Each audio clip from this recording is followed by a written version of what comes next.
Hello friends, नमस्कार and welcome to समाधा। साथियों, उम्मीद है कि आप सब अच्छे होंगे और साथ ही साथ आपकी स्टडी भी अच्छे से चल रही होगी। और जैसा कि साथियों, बिहार सचिवालय भर्ती 2025 इसमें बात करें खास करके तो अलग अलग क्वालिफिकेशन को लेकर के एक साथ 4 भर्तियों का विज्ञापन जारी किया गया है। तो जो भी यहाँ पे भर्तियाँ हैं उसके बारे में हम लोग डिटेल्स में जानेंगे। कौन कौन से क्वालिफिकेशन के लिए किस किस पोस्ट पे वैकेंसी आई है, जिसमें आपका निजी सहायक, पर्सनल असिस्टेंट, डीईओ, एलडीसी और इसके अलावा भी कई सारे पोस्ट हैं। लेवल 7 का भी इसमें कई सारे आपको पोस्ट देखने को मिल जाएगा। तो अच्छी अपॉर्चुनिटी है यहाँ पे लेवल 7, यानी कि यहाँ पे बात करें तो 4600 ग्रेड पे का ये जॉब होगा।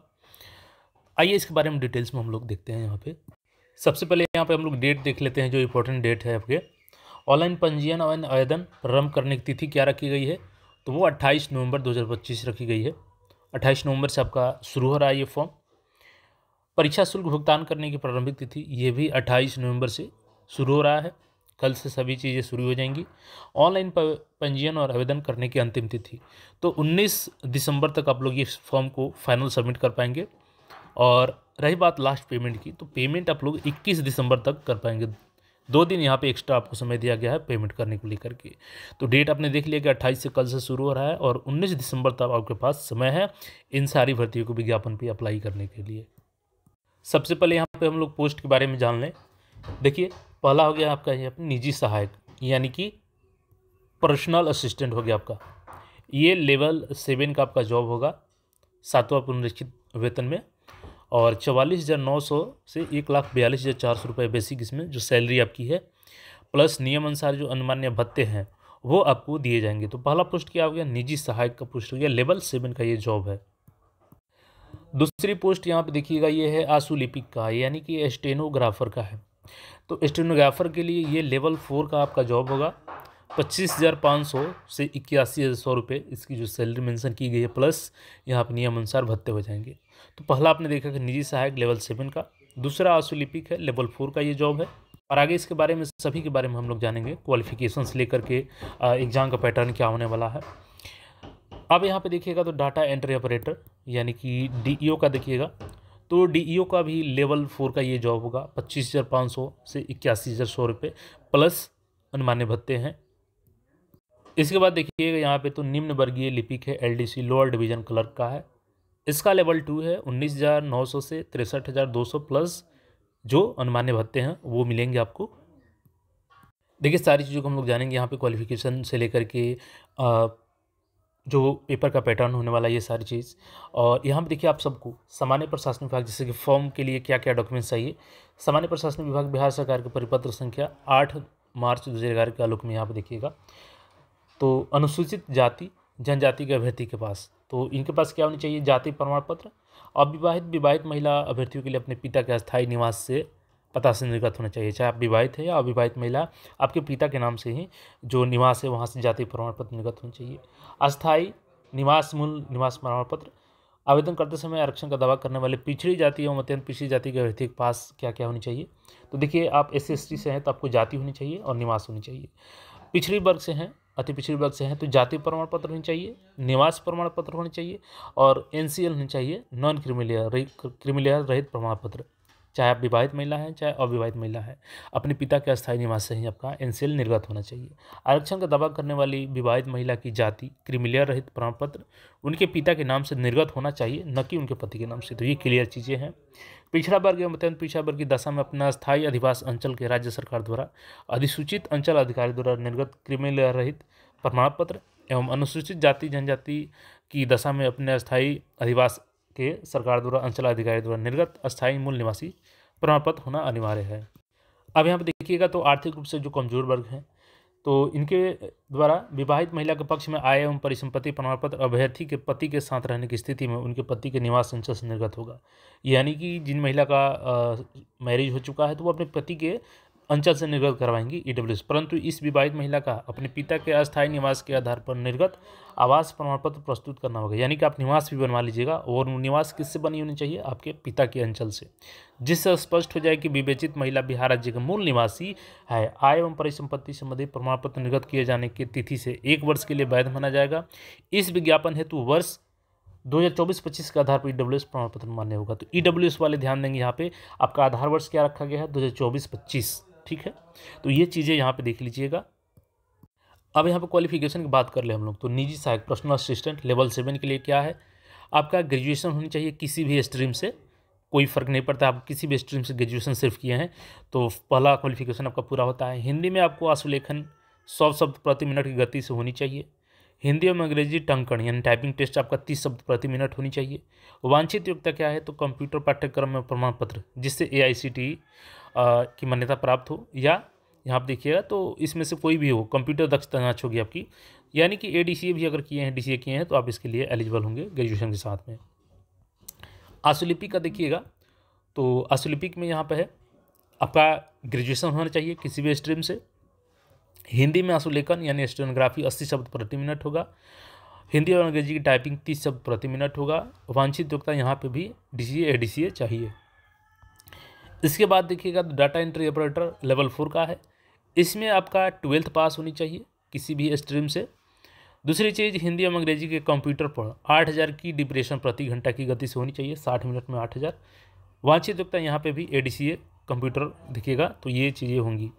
यहाँ पे टाइपिंग टेस्ट के बारे में कोई मेंशन नहीं किया गया है। अब यहाँ पे देखिएगा तो निम्न वर्गीय लिपिक LDC की बात करें हम लोग, तो यहाँ पे आपका 12th पास होनी चाहिए, और हिंदी एवं अंग्रेजी टंकण में गति 30 शब्द प्रति मिनट होनी चाहिए। वांछित योग्यता देखिएगा तो यहाँ पे DCA ADCA होनी चाहिए। ठीक है, तो ये चीज़ें हो गई क्वालिफिकेशन को लेकर के, सबका क्वालिफिकेशन हमने बता दिया।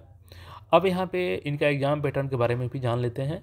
अच्छा, इससे पहले यहाँ पे एज लिमिट जान लीजिए। न्यूनतम आयु 1 अगस्त 2025 को निजी सहायक और आशुलिपिक के लिए न्यूनतम 21 वर्ष होनी चाहिए, एवं डाटा एंट्री ऑपरेटर और निम्न वर्गीय लिपिक के लिए 18 साल होनी चाहिए। कब? तो 1 अगस्त 2025 के अनुसार।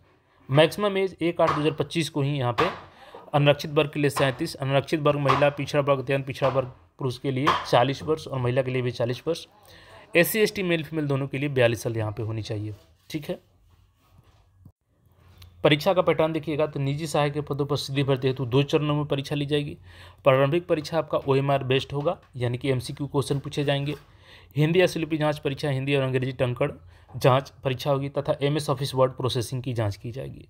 प्रारंभिक परीक्षा में अभ्यर्थियों से 100 अंकों की यहाँ पे देखिएगा आशुलिपि हिंदी की परीक्षा होगी, तथा 100 अंकों की हिंदी अंग्रेजी में टंकण आधारित जांच परीक्षा होगी। 100 अंकों की MS ऑफिस वर्ड प्रोसेसिंग आधारित जांच ली जाएगी, और आशुलिपि हिंदी की परीक्षा 5 मिनट में 100 शब्द प्रति मिनट के हिसाब से 500 शब्द की होगी। ठीक है, और यहाँ पे 10% की छूट अनिवार्य होगी यहाँ पे, जो अगर गलती करते हैं तो।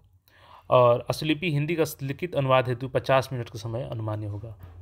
तो ये जो टेस्ट होगी यहाँ पे प्रारंभिक परीक्षा में सफल होने वाले अभ्यर्थियों से लिया जाएगा, जो यहाँ पे देख सकते हैं। इसके बाद देखिएगा तो 50 अंकों का हिंदी टंकण जांच परीक्षा 30 शब्द प्रति मिनट एवं 50 अंकों का अंग्रेजी टंकण परीक्षा 30 शब्द प्रति मिनट ली जाएगी। उसके बाद देखिएगा तो 50 अंकों की हिंदी तथा 50 अंकों की अंग्रेजी में, यानी कुल 100 अंकों की MS वर्ड प्रोसेसिंग जांच परीक्षा ली जाएगी।